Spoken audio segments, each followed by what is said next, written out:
he ain't dead. He's still talking. We about to be in a world of shit, man.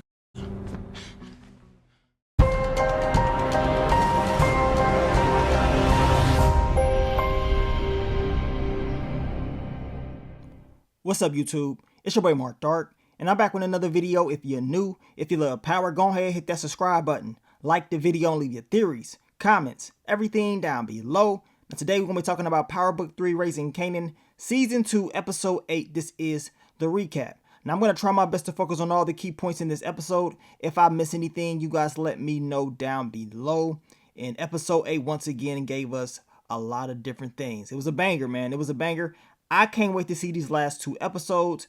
I told you guys last night my quick thoughts, early impressions. I think your boy Marvin will survive. I think Miss Renee is up out of here. You know what I'm saying? I don't think she's going to make it. I'm glad that Dominic character is up out of here. That dude should have been gone. He should have died in episode 5 out there in those woods. But he was able to survive. But in this episode, he wasn't so lucky. And he really thought he was going to survive. He's like, man, you know, when I get up out of here, I'm about to get back to work. Oh, no. You ain't getting back to nothing, buddy. You up out of here. You got to go. And also in this episode, your girl Jukebox, she went through a lot. A whole lot. I mean, they was trying to pray the gay away. Kenya and her, you know, her church people, they wasn't playing around, man. And to be honest, they all can go. They all can get up out of here. Hopefully, we don't have to see anything like that ever again. Because when that scene happened, it was like I was watching a completely different show. I was like, really? Like, what the hell is going on right here? Like, this girl Jukebox went through a lot. A whole lot. And I can't see how any parent could just sit there and watch what she went through. But then again, we got some crazy ass people out here in this world, not just on this show, in real life. Now, also in this episode, Sal Bocelli was pissed off. His son, Marco, he did not make it, right? And he told Rock that Marvin got to go, plain and simple. You know, my son was taken out, and I could really take out your son to really be even, but he's a kid. We're not going to do that. I think it's a great compromise to take out Marvin. I'm glad Rock, you know, she stood up for her brother. She said, hell nah, that's not going to happen. That told Marco. Marco went out. He did business. He slipped up and, you know, he got what he got. Rock is not bowing down to nobody. She ain't bowing down to nobody, y'all. Y'all let me know what y'all thought about that, as well as Scrappy's mom. Now, I didn't get to talk about Scrappy last week. We're going to talk more about Scrappy and his mother this week. But man, she said, Kanan, tell Rock she needs to do something about this before I do something about it. Well, what you gonna do? You know what I'm saying? What are you gonna do, Scrappy's mom? I mean, what you gonna call Detective Pang and tell him what you know? I'm just eager to see what this girl is gonna do. And I'm gonna tell you right now, they didn't bring her in this episode for no reason. So whatever she plans on doing is gonna have an impact. As I always told you guys, these small characters, they usually make huge impacts. So I'm expecting to see, you know, more of Scrappy's mom in the future. Now let's begin this recap. As I told y'all, I'm going to try my best to focus on all the key points. If I miss anything, let me know down below. So what did we see in episode 8 titled, A House Is Not a Home? Now the episode starts out with, you know, Dominic. He's fighting for his life. And the whole time I'm thinking like, dude, just die already. Like, really? He's like a roach. He just keeps coming back. Like, what in the hell are you doing breathing still? And he's talking about, I'm dying. They should have just let this dude bleed out right there. That way, your boy Marvin and Miss Renee would have been good. But no, he just had to survive. And I knew they was going to let this dude survive. At least I knew they was going to let this dude run his mouth about what happened, right? Now, right after that, we see Famous. He's in the hallway. He's looking. Because your girl Rock, she is banging on Paula Mar's door. Now, they dropped this exclusive clip yesterday for you guys. Of course, we saw this already before the episode aired. But still, to see it in this complete version, it was funny as hell. Because Rock said, look, I know you've been messing around with my son, giving him those old cheeks. I know you've been messing around with him, so I need you to stop. Of course, Paula Mar was trying to play it off like she didn't know what she was talking about, but Rock wasn't having it. She said, look, the next time I pop up, I ain't gonna be talking to you, you know what I'm saying? It's gonna be over for you. She put the strap to her dome, had Paula Mar shook. And Paula Mar was like, hell nah, ain't no way in the hell I'm messing around with Kanan. anymore. I still think it's going to be some issue with Palomar's character before the end of the season. We shall see. Your boy Famous is out there snooping around. Rock told him to go to school. I mean, what's up with this dude Famous? I mean, I don't even see this dude writing any rhymes, putting in any work. He's just sitting up in that apartment. I mean, doing nothing. Like, dude, clean up, do something, go to school, read a book. Like, what are you doing? I mean, last season we at least heard some tracks from this dude. This season, we ain't really heard too much from Famous, so I'm hoping he get his motivation back. But as of right now, the dude is definitely slacking off, in my opinion. Then we get to Marvin and Unique, and Marvin is real nervous. He's paranoid. He's hoping and praying that Dominic does not make it, right? And we know Marco Bocelli is up out of here. Unique is telling him if this dude Dominic is still breathing, that means he is still talking. So he definitely, needs to figure this out. But we know those Italians, they ain't gonna be playing around. And based off how the episode ended, Unique was not lying. I did like how Unique stayed on code in this episode. No matter what type of issues he had with Rock, he was not about to give up information to Sal Bocelli. He is doing business with Rock, but at the same time, he knows if he tells Sal Bocelli this information about Marvin, it could end bad. And for him, he was like, it ain't even worth it. You know what I'm saying? Hopefully Marvin can fix this and everything can be cool, because you don't want no type of friction with this business, with dealing with those Italians, especially seeing that Unique had the connection with Marco Bocelli, and he told Sal Bocelli that Rock is pretty much good peoples. That's why Sal gave Rock that slight discount, right? But things are definitely going to change in this next upcoming episode. Then we get to Scrappy's mom's, and she ain't playing around. She rolls up on Kanan. Her music is blasting. I'm looking like, who is this? And she tells Kanan, like, look, my son did not commit no suicide. I know it, and hell, you know it too. And the thing about this is Rock ain't doing nothing about it. You know what I'm saying? Somebody's out there, whoever did this to my son, they still breathing, and I cannot have it. Tell your moms to do something. And Kanan is just looking like, man, like, this lady is crazy as hell. But she has a point. We know Scrappy did not take himself out. We know who really did this. Rock did it. And I want to know what she's going to do. She's talking about if Rock does not do anything about it, I'm going to do something about it. I mean, what's she going to do? She going to pull up on Rock like old man pulled up on Nino Brown in New Jack City and get that payback. And that's if she knows Rock actually did this. But we know this ain't the last time we going to see Scrappy's mom. So y'all leave y'all predictions down below on what y'all think is going to happen. Then we get to DJ Mo Craze, your boy Lulu and Zisa.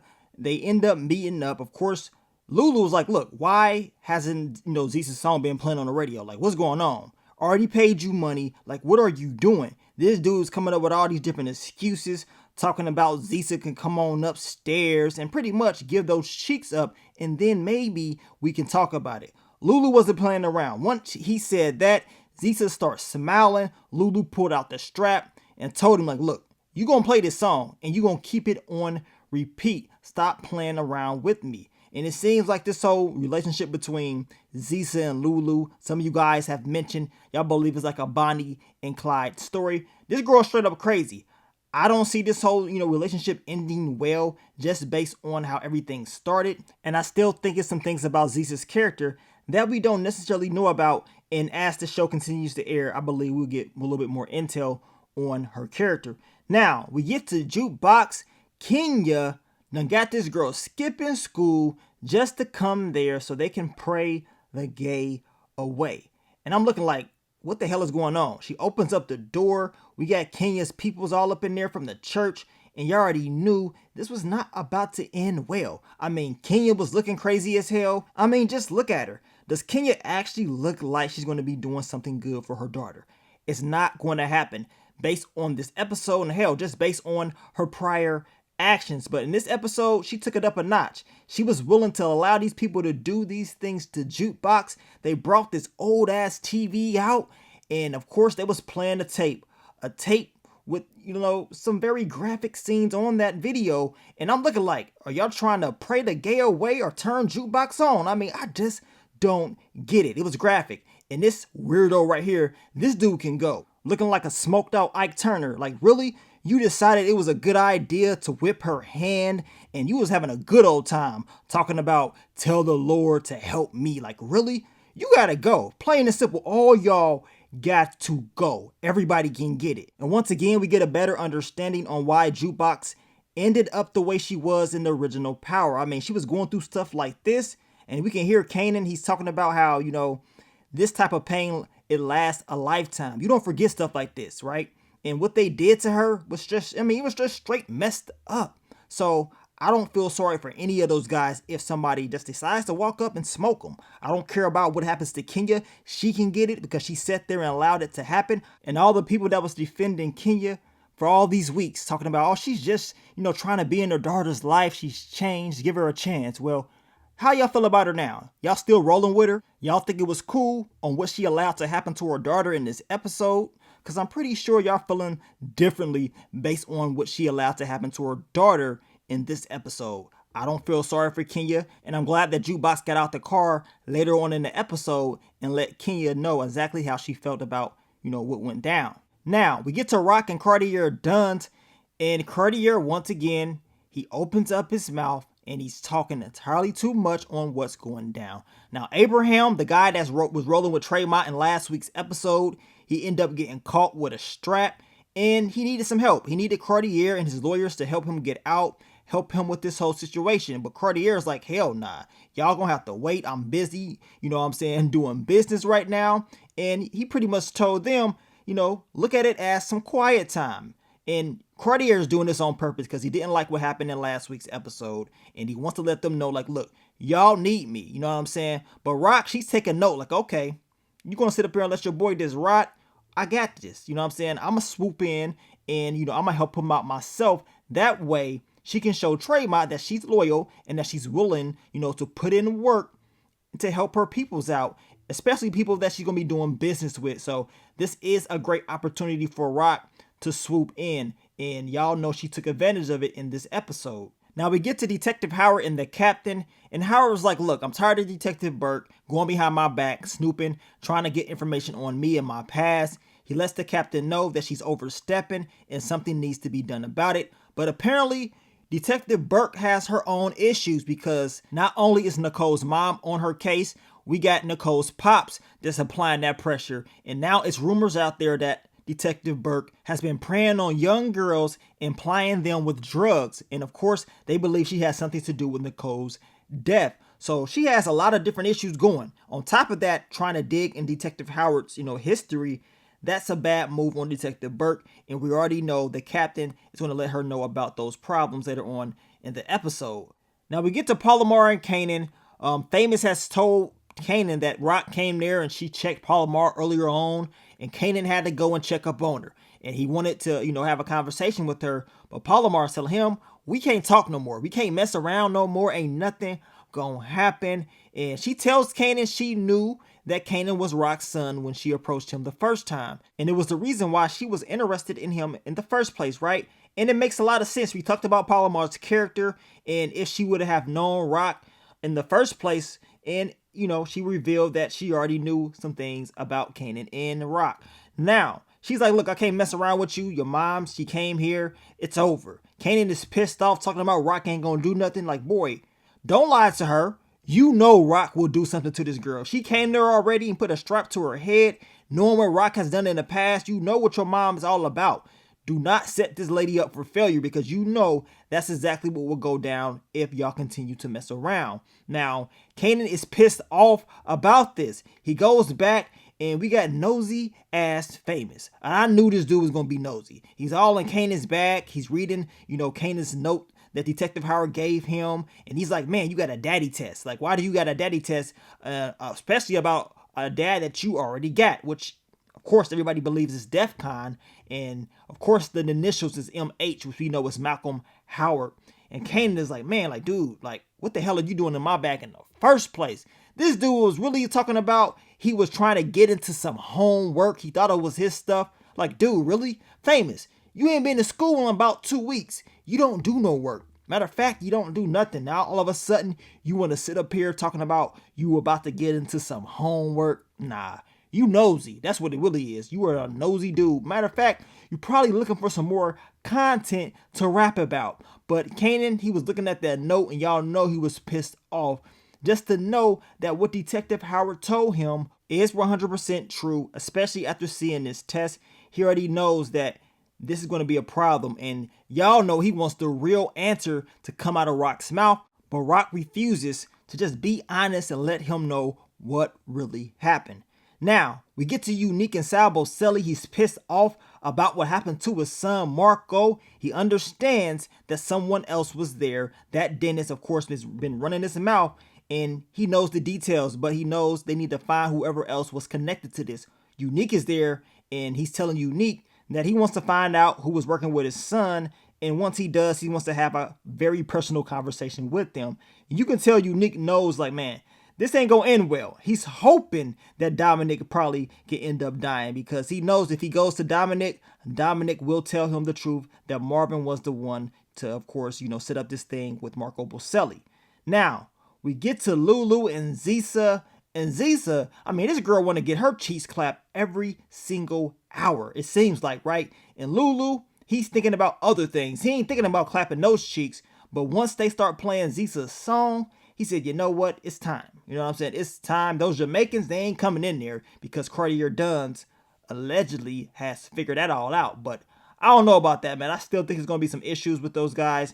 And it's some things about Cartier that we just don't know about. But your boy Lulu was so caught up with Zisa and this whole music stuff, he's not seeing everything clearly, in my opinion. And I still think it can cost him a lot down the line, but we shall see. Now, Detective Burke, she is brought in by the captain, and she didn't know what he was bringing her in about. Detective Howard was talking about maybe it's about overtime. She goes in there. He tells her, you need to stop doing what you've been doing. You all in everybody's personal business. I mean, she was investigating Detective Howard's, undercover file from back in the day, and that's a no-no. He wants her to step down. He tells her this is her first and last warning. If she continues to do this, it's going to be some consequences for her actions. And she wants to know who told him this. The captain said, look, I got eyes and ears everywhere. I mean, he ain't about to tell her his source, but regardless, he's giving her, once again, another warning. He's already told her this, pretty much just to stay low at the beginning of the season. And who else has told Detective Burke to just get off this and stay out of everybody's mess? Everybody continues to tell her this, right? But she does not want to listen. And then eventually, I believe she's going to suffer some very negative consequences for her actions, because we know Nicole's parents, they are on her. And I knew eventually that whole storyline will come into play, and I'm eager to see how it's all going to end. But we know Detective Burke told Howard that the conversation she just had was not about overtime. And we know Detective Burke is taking this personal, because she refuses to listen to anybody that tells her to just, bow down when it comes to all this stuff. But she gonna find out the hard way, in my opinion. Now, Rock is having a conversation with someone. We don't know who it is. Y'all let me know who y'all think it is. But regardless, Rock, she is trying to help out Abraham. She mentions his name, Abraham Drew. We know he has, a possession charge as of right now. He needs help. And Rock is willing to make that sacrifice to help him out, to make sure that she has a great connection with Tremont, to show him that she's willing to do business, and, she can go out of her way and help them out when they need her. So this is a good move for her. And I want to know how this is going to affect her relationship with Cartier Duns in the future. We know in the episode 9 trailer, Cartier, he wants to buy into Rock's business. And I want to know how everything's going to play out when it comes to that, and how she's going to deal with him. Now, after this whole conversation, Rock goes in. She meets up with Kanan at the new spot. And she wants Kanan to be there. But Kanan, he ain't feeling it, right? Now, Kanan does bring up Palomar, and he asks Rock why she did what she did. Going there and having that conversation with her. He was pissed off about that. And we know Rock tells him she did what a mother is supposed to do. Palomar was doing entirely too much. She's a grown-ass woman. You a kid, and what she did to you was wrong. And, she don't have to ask and have a conversation with Kanan about that, because she is the mother. He is the child. And you ain't the only boy that she's done this to, right? Now, Kanan does explain that nothing happen that he didn't want to happen. And he's pretty much telling her he felt good about it. Rock is like, look, you feel good about it right now, but later on you might not feel that way. Kanan is talking about, well, how the hell do you even know how I feel? Now, he had that look on his face like, that's because you've been in a situation like this before in the past. Rock looked at him and said, you know what? It doesn't really matter how I feel. It's wrong, plain and simple, right? Now, Kanan had me cracking up because he was like, well, maybe you do know how I feel. He kept throwing these little jabs out there, pretty much telling Rock without telling her that he knows the truth once again about Detective Howard and her, hooking up back in the day. And he knows what happened. Now, after they talked about that, Kanan told her about, Scrappy's mom's rolling up on him, telling him that he needs to talk to her about it and she needs to be doing something about it, seeing that she knows her son did not kill himself, right? Now, Rock is talking about that Scrappy's mom, she's just trying to blame people to make herself feel better. The truth hurts.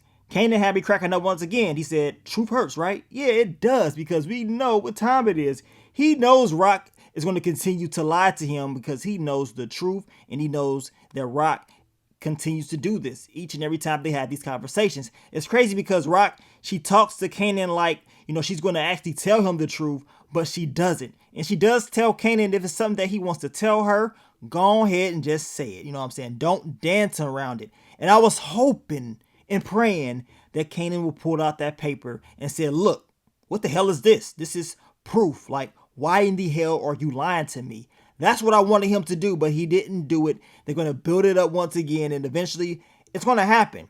That's what I'm waiting for. But I was hoping it would happen in this episode. Kanan leaves. He tells her he's going to Famous's spot, and he tells her that the house is nice. Man, I know Rock felt some type of way about it. She has to know this dude knows the truth. She knows it for real, but the sad thing is she's not going to sit up here and tell him out of her mouth. So the truth does hurt, especially when it's coming from you about your son. Just tell him, because eventually y'all gonna have this conversation. The question is, when is it really going to happen? I mean, she's talking about Kanan dancing around certain things.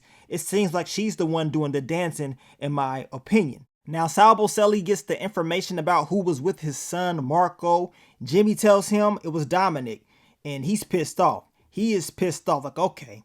You know what I'm saying? I knew it had to be somebody like this. I knew it had to be a screw up like this. This is why my son is not here anymore. So you already know he wants to go to the hospital and have that conversation with Dominic to get all the intel on what really happened. And more importantly, who, hired you guys to do this, right? Now, we get to Marvin and Jukebox. Marvin sees Jukebox in the back of the house burning up some stuff. He goes back there. He asks her what she's doing, and she's burning up all the clothes and things that Kenya has bought her. She's pissed off, and she got her braids, the old Jukebox. She's back, but she's probably a little bit more darker and cold-hearted just based off what she's been through in this episode. Now we get back to Dominic, and we know Sal Bocelli, he went to the hospital to see if he can get some more information out of Dominic on what happened to his son Marco.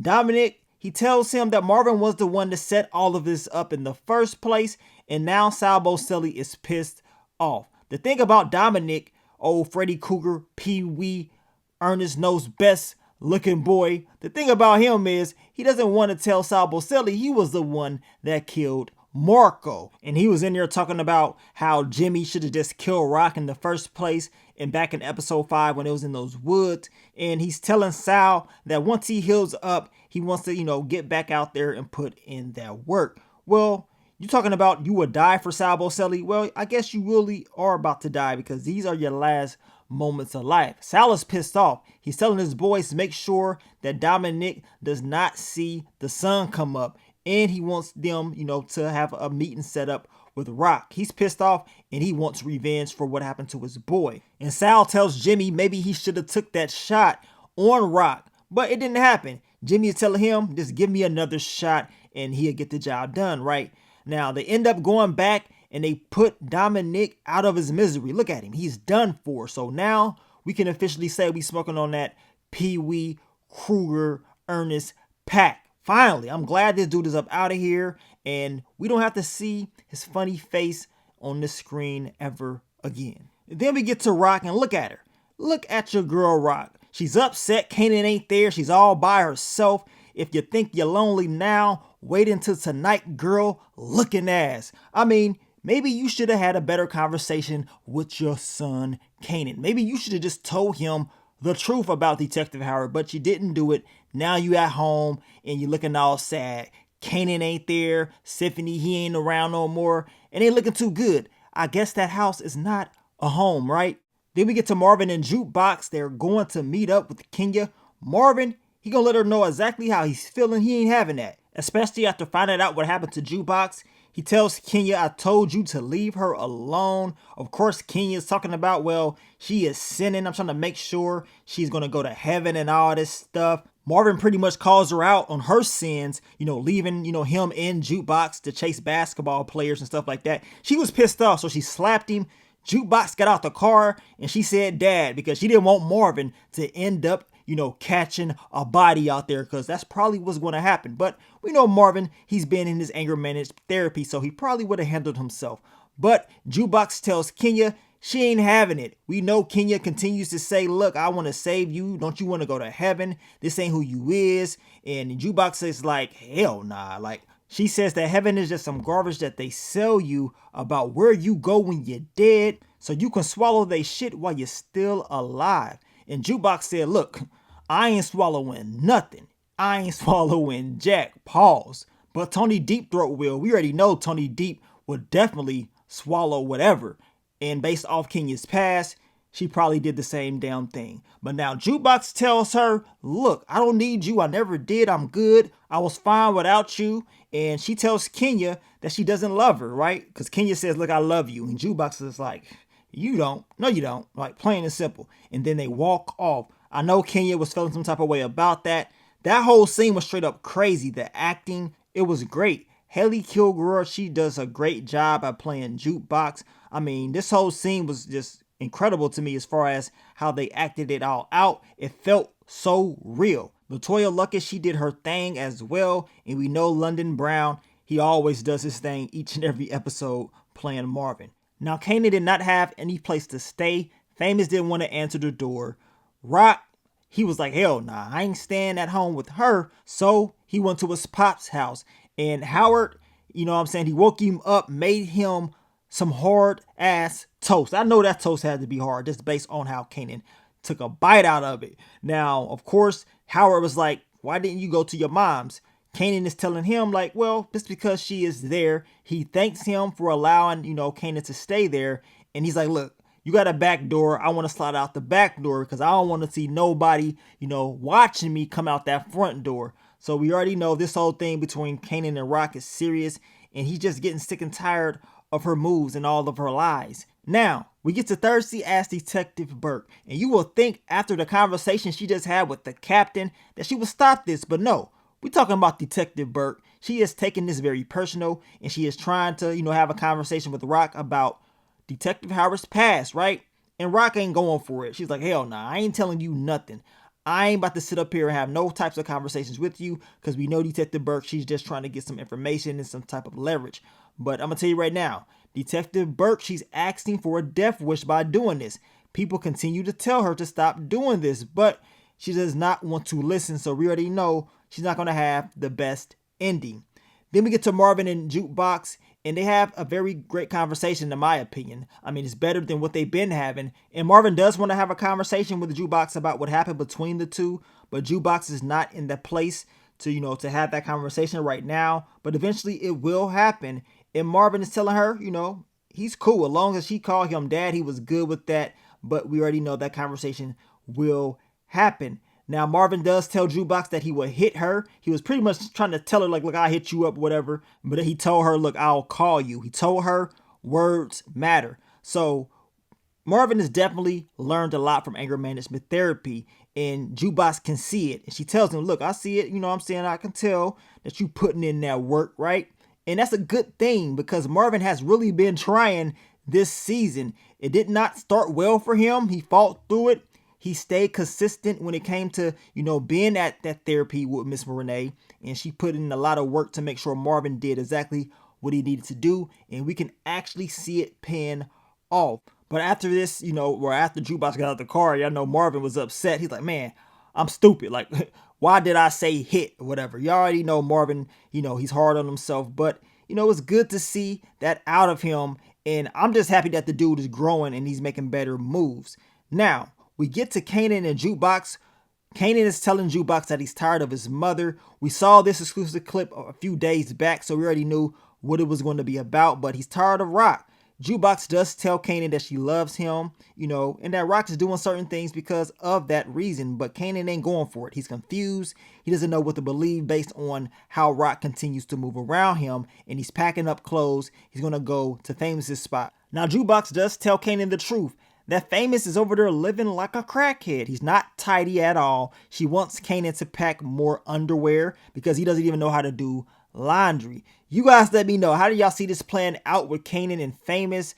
I mean, I don't know. I think your boy Kanan gonna have to make a different move eventually, just based on how Famous is over there rolling all in his business, and he's dusty. I mean, come on, something else has to go. But I did notice in this episode, Famous was asking about Crown and about the guy that got that apartment wanting some studio time. So I want to know what's going to happen with that as well. Now, Rock finds out that Sal Bocelli wants to have a one-on-one meeting with her, but she doesn't know what it's about. She tells Unique, since he's the Mafia Whisperer, let her know exactly what time it is. And Unique says, well, you should ask your brother. And Marvin explains on what happened. Of course, we know Tony Deep ain't here no more, and that's what the hit was out on, but it went sideways, and Marco Bocelli ended up being taken out, and that is Sal Bocelli's son. Rock is upset. She's like, oh, hell nah. Like, ain't nowhere in the hell I'm going to be able to fix this. She knows it's not going to end well. I mean, Sal Bocelli, he wants blood. His son, is out of the picture. So he wants to have a conversation with Rock to figure out some type of solution to this issue. Now, Kanan, he reads over the note once again that Detective Howard gave him. But this time, I think he's going to a little bit more detail to figure out exactly what everything is all about. And you can just tell from the look on his face, he's just in disbelief. Like, really? Like, I can't believe this is really true, right? So, like I told you guys, I'm expecting Kanan to bring this to Rock and have a serious conversation. They need to have it. He needs to present this to her, and I want to see what her reaction is. And since she's talking about he's dancing around certain things, well, what's going to happen when he's not dancing around things? What are you going to do? Will you continue to lie to him, or will you actually just tell him the truth? We gonna see. Now, Rock, she meets up with Sal Bocelli. He is pissed off. He's keeping his composure. He tells her, like, look, Marvin gotta go. I mean, plain and simple. He said, we could just take out Kanan, but he's a kid, so we're not going to do that. But that will be, the equal consequence for what happened. Now, Rock is like, look, Marco Bocelli, he messed up. It was a hit gone wrong. That is his issue. That is his problem. That's not her issue. That's not her problem. So be it. And Sal Bocelli is like, really, like I'm trying to make a compromise with you. Like, what the hell is going on? Why do you have to act like you're so big and bad and tough all the time? I mean, what is your deal? Rock is like, look, she's not trying to oppress him. She's not doing anything because she's a female and he's a man. She's doing this because that's who she is, and that's how she rolls. Rock is not going to bow down to anybody. She's going to let you know exactly how she feels, at least if you're not Kanan. But she's going to let him know exactly what time it is, that she ain't giving her brother up. She ain't turning away. She stated earlier on in the season that no matter what type of static that they got, and we talking about family, they always stick together no matter what. And based on what Rock said, I guess she's sticking to her word. And now she's going to have to deal with the consequences of these actions. But she tells Sal Bocelli, like, look, her sympathies to his family. And he tells her right before, or as she's walking off, he tells her, and mine's to yours. So you already know he's plotting and planning. And he makes the nod that tells his boys to go ahead, make the call, and, for them to put out the hit on Marvin. Now, we get to the detectives, and they have found Crown Camacho's body. As I stated in my quick thoughts, early impressions, how in the hell did Lulu slip up on this one?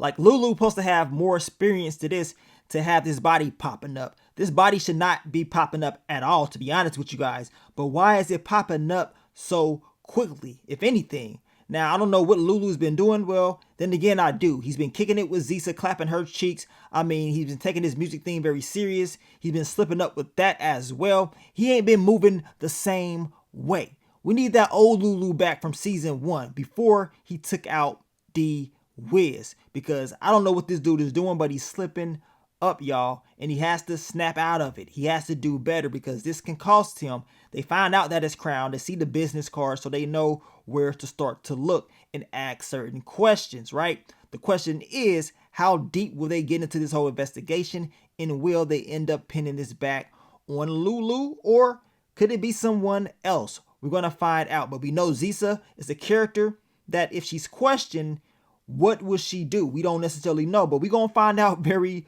soon. Now we get to the end of the episode.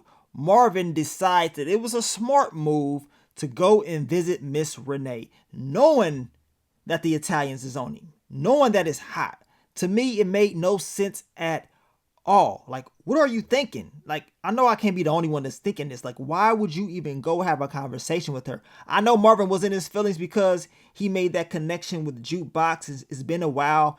He used the skills that, Miss Renee taught him, and it helped out. And he's want to, just thanking her and have a conversation with her and kick it with her, right? And just enjoy some time with her. The sad thing is Marvin didn't even get to clap those cheeks. My prediction was wrong. I was hoping that it would happen, but it didn't because Marvin decided to slip up. And this scene almost reminded me of The Shy when Ronnie got smoked by Bakari in season 3, because they were just walking and then all of a sudden, boom, the person comes out and gets the spraying. Now, Jimmy comes out of nowhere and he says, "Hey, Marvin." He lets some shots go off and all we see is the bodies drop, and the episode, it pretty much just ends. And I'm going to tell you right now, this is my prediction. Yes, Marvin probably did get shot, but Miss Renee got popped and Miss Renee ain't here anymore. I can almost guarantee you we smoking on that Renee pack right now. So go ahead and light it up. Ain't no use to waiting. It's a wrap for her. And we smoking on that Ernest Knows Best Dominic pack as well. And I did see one of you guys mention that back in season 1, episode 8, Lulu almost lost his life in that fire, in that shootout. And Marvin came and he helped save his brother, right? Now, Marvin, in this episode, season 2, episode 8, he is the one fighting for his life, in my opinion. And in the episode 9 trailer, we can see Lulu, seeming like he's about to put in some work. We know what Marvin did last season for his brother Lulu. He saved his life. So the question is, what is Lulu going to do for his brother in episode 9 of season 2? Will he be able, to get some payback? And hopefully Marvin is able to survive this. All I know is this: Lulu is definitely going to have to step up because those Italians, they don't play. And they're going to have to probably link up with Unique to, be able to at least have a fighting chance, because it's going to be tough. It is going to be tough. And I don't see it ending well for somebody. But y'all, leave those predictions. We will be talking about episode 9 very soon. The what to expect for episode 9 will drop in my next video. And I just can't wait to see what's next in these final 2 episodes. But I want to thank you guys once again for all the love, all the support. And I will catch y'all on the next one. But let me get up on out of here, man. It's your boy Mark Dark. I'm out. Peace.